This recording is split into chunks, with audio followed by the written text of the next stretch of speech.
Hello guys and welcome to my new video. An hour ago Blizzard has announced some significant class changes for patch 9.25 in terms of buffs, some nerfs, and we're going to look at all of the changes. We're going to look at my predictions in terms of how the meta might change in 9.25, what classes are rising, what classes are falling. We'll look at, of course, rating information, why is Blizzard doing these changes, and let me know guys if you're looking at the list here, which classes missed out in terms of buffs, in terms of nerfs. And again, this list has been announced an hour ago. There's a very likelihood that in the next day or two, there might be more changes coming out. So if you're watching this video like next week, this list might not be the full list of all the changes. Keep that in mind. So let's go and get started with Beast Mastery. And Beast Mastery has received a buff. And honestly, based on the information out there in terms of the data, we're using multiple websites in terms of Warcraft logs. We're using real play information through rated.io.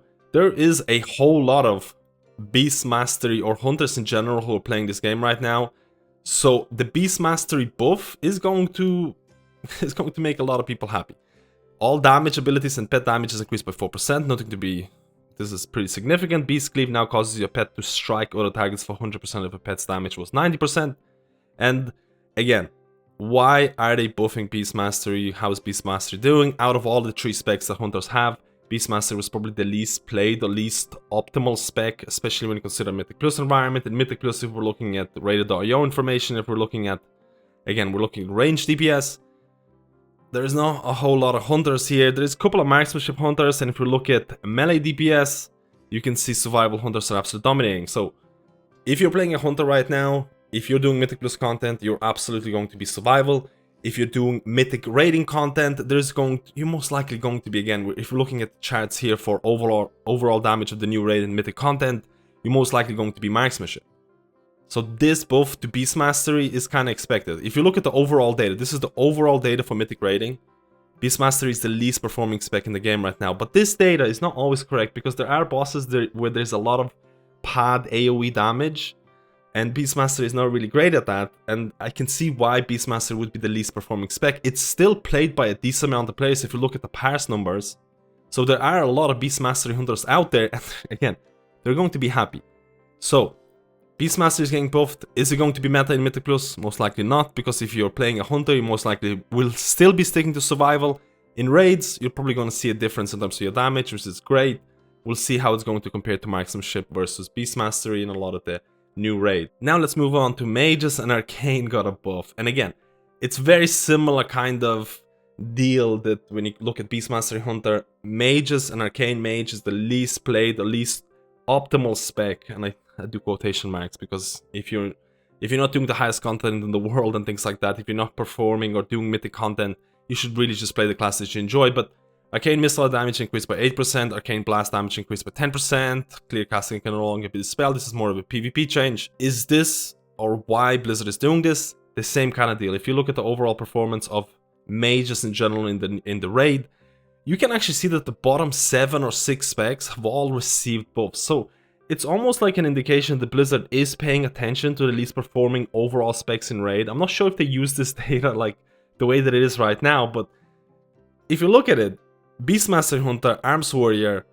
Arcane Mage, Outlaw Rogue, and Windwalker Monk, all of those classes received buffs, and the only classes that didn't, Frost Mages and Balanced Druids, I'm sorry if you're those classes right now, but Blizzard is not looking at you at this given moment. But Arcane is getting a buff.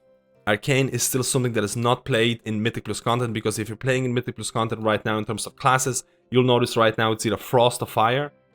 And again, this is at 25 and up keys, so this is where I think the meta is really, really required.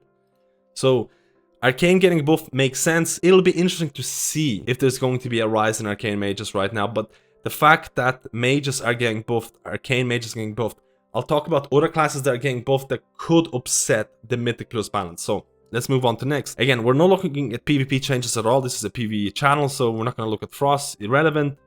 Monks, Mistweavers, I was looking at this and I was like, they're gonna buff the Mistweaver damage or something. They buffed the PvP talent. It's not like Mistweavers needed any sort of buff in Mythic Plus content. There is no way Mistweavers needed any sort of buff, because you can see there's so many Mistweaver monks doing high-end Mythic Plus content right now. Thank God they didn't buff Mistweavers, because if they did, they would be way too overpowered. sarcasm over type of thing, but maybe there will be some damaging buffs that Mistweavers can receive. Again, Mistweaver is actually a really solid healer in terms of pure HPS. It provides decent utility. It's just missing that bit of DPS in high-end Mythic Plus content. In raiding, they're fine, but in Mythic Plus, they could definitely use a little bit of help. Blizzard did not see it that way. They're just looking at PvP. Now, this is the biggest and most significant change that I've seen in these patch notes so far, Windwalker. And if you look at developers' notes, they're trying to improve Windwalker's single target damage. Absolutely makes sense. Rising Sun King damage increased, Fist of Fury damage to primary targets increased, Blackout Kick increased, Target Palm damage increased, Fist of the White target damage increased, all 20% across the board. Does it make sense? If you look at the overall, basically, raid performance, Windwalker is one of the least performing specs in the game. Again, if you look at this, you're like, okay, they're not doing too bad. But if you look at the pure single target fights like Skolex, and this is Skolex log right now, Windwalker is in dire need of single target buffs. They really are not great at single target, so it absolutely makes sense for Blizzard to look at this and be like, we're buffing Windwalkers. Do Windwalkers need a buff in Mythic Plus? Now that's a really questionable source, because right now Windwalker out of the melee DPS is a rising star. Survival Hunter is an absolutely... It's kind of mandatory in a lot of high-end Mythic Plus content, so Survival Hunter is going to make... It's always going to be there, Destruction Warlock is always going to be there, and the third spot is going to be very, very open. And Windwalker making an emergence in the recent couple of weeks, because Windwalker was buffed a couple of weeks ago as well, and now this buff. The biggest liability of Windwalker Monk in Mythic Plus content is their single target damage, aka Tyrannical Weeks. A lot of times in Tyrannical Weeks you might still run with a Destruction Warlock, and Destruction Warlock, single target is not amazing, but they'll kind of cover the AoE damage. And a lot of the times if you're playing a Destro and some of these high Tyrannical keys, you might just pour it out of the key, swap Demonology, and go back. For the people who don't know how that works, you can pour it out of a Mythic Plus key, swap specs, covenants, and pour it back in. It's going to be a little bit of a time waste, but sometimes it's worth doing that. Mages have been known for doing this for the whole expansion now between Fire and Frost. So, Windwalkers right now getting this buff is going to be a very significant... How do I put it? There's a very likelihood that Windwalker is going to be in the meta for Mythic Plus. And we'll talk about it later on. I'll talk about my predictions. But this buff is pretty significant because it's going to fix some of the problems that Windwalker has, which is the single target damage. Now, Priest, all of these changes here. Again, I looked at Priest and I looked at Discipline here and I was like, maybe Blizzard is going to do something for Mythic Plus, because right now, Discipline Priest in terms of Mythic Plus content is arguably the worst healer. It's actually arguably the worst healer in the game, and no changes at all in terms of PvE content for Discipline Priest, unfortunately. If you're playing a Priest right now, you're probably going to be pushing Mythic Plus content as Holy. Holy is absolutely dominating. Again, Resto Shaman is very popular, but Holy has a lot of advantages in terms of PI and things like that, so no real changes for Discipline Priest. We go to Rogue. Now, Rogue received some buffs to a spec that is relatively underplayed, and that is going to be Outlaw. Between the Eyes damage increase, Pistol Shot damage increase, Sinister Strike damage increase, Blade Thrower damage increase to 60% on a single target damage was 50, and then the PvP talent, we're not looking at PvP. Now, Blizzard acknowledges the fact that Outlaw single target was lacking, and they have the niche of 5-6 target cleave, where Blade Flurry really shines, and you can see it here, it makes sense. Now, Outlaw had certain dungeons where it was playable in the previous patches. Like, historically speaking, dungeons like TOP would actually work quite well for Outlaw.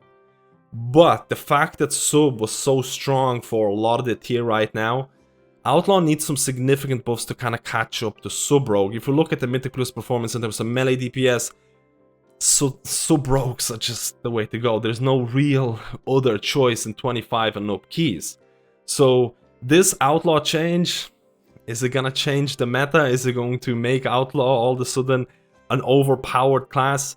Most likely not. You're probably still going to be sticking with the same kind of thing, and the fact that Windwalker is getting a buff, Windwalker is most likely going to push out a Rogue out of that Mythic Plus meta. So that's also... it's also kind of bad thing for Rogues and Mages, but we'll talk about it later on at the end of this video. Shaman. No real nerfs in PvE content, no real buffs and nerfs in PvE, all PvP, we're not talking about that at all. And Warlock's destruction. Now this change, a lot of people are probably looking at this right now and they're like, I know a lot of people want destruction to get nerfed. I personally think the fact that Warlocks are pretty strong in Mythic Plus for like the first time in a really long time is pretty cool. Do I like the fact that Destruction Warlock in really high-end fortified keys is doing like 20% more damage than anyone else? Probably not. But Warlock is only going to do really well. How do I say? Warlock's niche is somewhat specific. If you want Warlock to be absolutely dominating, you need to do high fortified keys where mobs are going to live for a long time, they're going to be stationary, and they're not going to move out of your Rain of Fire. If you can stack up multiple Rain of Fires, which are Infernal, you're going to be doing an insane amount of AoE damage. There are a couple of classes that can get close to your AoE damage. Windwalkers with procs can get there. There are classes who can't burst a lot of AoE, but Warlocks consistently can do a lot of AoE damage, and there is a lot of flavor of the month rerollers. Warlock is a class that I see the most in looking for Group Finder and things like that. Everyone's rerolling to Warlock, and you have to keep in mind that if you're doing like 15 plus keys, or plus 15s and tyrannical weeks, you're not going to do a whole lot of damage because the mobs are gonna die too quickly. So keep that in mind. Warlock, Destruction Warlock specifically, shines in really high-end Mythic Plus fortified keys. It can still do really well in tyrannical keys as well if you're the one class that's allowed to do AoE damage. So, what's happening? Ritual of Ruin, 2-set bonus now, last 30 seconds. That's it. Warlocks are gone, destroyed. This change, 50% nerf. No. This is literally a nerf to convenience. For the people who don't know, Ritual of Ruin is a 2-set bonus that allows you to get this buff. And this buff used to last indefinitely, and now it only lasts 30 seconds. Is this going to affect your DPS? Yeah, it will. Most likely, if you're doing like a boss and you're getting this 2-set bonus and you're like, the boss is about to die, I'm not going to use my Rain of Fire or Chaos Bolt. I'm going to hold on to this 2-set bonus or this 2-set buff until my next trash bag. If you do that now, you might drop it if it takes longer than 30 seconds. So all of a sudden, there will be certain moments where you might drop this buff because it only lasts 30 seconds. Is it going to happen enough for you to feel a significant decrease in DPS? No, most likely not. So this is not, for the people who expected Destruction Warlock to be annihilated in this patch, this is not the change. Destruction is going to be fine. Destruction is still going to be the best spec in the game when it comes to Mythic Plus content. And outside of that, Demonology, PvP changes, nothing really worth talking about. Now, Warriors. Arm Warrior got Mortal Strike damage increased by 10%, Overpower damage increased, Execute and Condemn damage increased by 15%. This also affects Protection Warriors, which is actually pretty cool because if you look at Mythic Plus content in terms of tanking, Protection Warriors need a bit of a community perception increase, a bit of a buff to make them more in line with other tanks. Again, I kind of would want to see more Protection Warrior buffs, but... And again, we're talking about Arms here. This is mainly Arms. Why is Arms getting a buff? If you look at Arms' overall performance, again, bottom specs in this list are all getting buffs, which kind of ties into the fact maybe Blizzard does pay attention to all of these logs. Did Arms Warrior need a buff? Yeah, Arms Warrior wasn't performing really well in terms of Mythic Plus content, in terms of melee DPS. You know that Fury was basically dominating spec for Warriors in general in Mythic Plus. Going to the end of the video, and we're going to do my predictions in terms of, again, there were Fury changes, but it's all basically on PvP, and we're not going to talk about PvP at all. This is all PvE. And my predictions for Mythic Plus meta, we talked about the raid. All of these buffs, if you're playing these underperforming classes, you're going to be happy. Buffs are buffs. They're going to increase your damage no matter what. Are they significant enough for certain classes? Probably not, but I think Blizzard is trying their best based on what they see in terms of the data. In terms of Mythic Plus predictions, this is going to be my S tier ranking for 9.25 in terms of really high-end Mythic Plus pushing groups, which is also going to tie into the community perception, which, again, community perception, I don't want to talk about this too much, but Destruction is still going to be really strong S tier Mythic Plus DPS class, especially in fortified weeks. I don't think many classes are going to come close to the AoE damage that it can do under the right circumstances. A lot of big trash packs, stationary trash packs, they live for a long time, they don't move. Rain of Fire Infernal is going to be really powerful. Blood Decay is still looking to be the strongest Mythic Plus tank. The fact that with Blood Decay you don't actually have to heal them that much. You can't give them defensives when they don't have things like Dancing Rune Weapon. You can give them defenses when they don't have runic power. But outside of that, as a healer, you can just let them be. And as a healer, you can just focus on damage and focusing on healing other members who are a lot more squishier than tanks in this patch. And then Survival is still going to be very strong. Survival didn't get any changes. Again, Beastmaster was the only spec that got buffed in terms of Hunters. I don't think Beastmaster is going to climb or get or be close to survival in terms of Mythic Plus performance. The big outlier here is Windwalker Monk. I truly believe Windwalker Monk is going to become meta in 9.25 because of the single target buffs. It's no longer a liability in Tyrannical Keys. I think you can bring a Windwalker Monk in Tyrannical Keys. And the biggest thing, or the biggest loser classes out of this, are going to be rogues and mages. I talked about the fact that these classes were pretty much mandatory. You had 2 DPS spots taken up by Destruction and Survival Hunter, then you had the Blood Decay, and the tertiary spot was open, and a lot of times you probably would see Sub-Rogue coming in, maybe Fire and Frost Mage. I think Windwalker is going to take those spots. I think Windwalker is going to be... it's going to start and rise in that Mythic Plus meta that you'll see 9.25 if the changes don't get reverted. And all of a sudden, if you're playing that Rogue, or if you're playing that Mage in that high-end Mythic Plus content, life as a Windwalker might shine a little bit brighter with these buffs. And again, I left here Holy Priest and I left Resto Shaman here because these are two...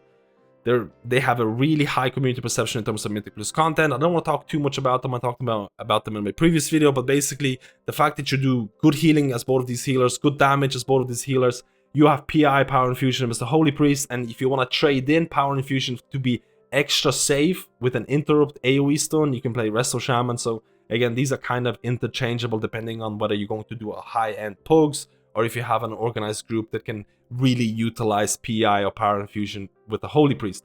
And this is going to be my overall video. I'm sure I missed out on a couple of things in terms of certain... Again, there is very likelihood chance there's going to be more changes happening the next day or two. Keep your ear to the ground in terms of what's happening. Maybe there's going to be some changes that are going to be reverted, because I do think some of these changes are pushing certain classes quite high in that Mythic Plus meta.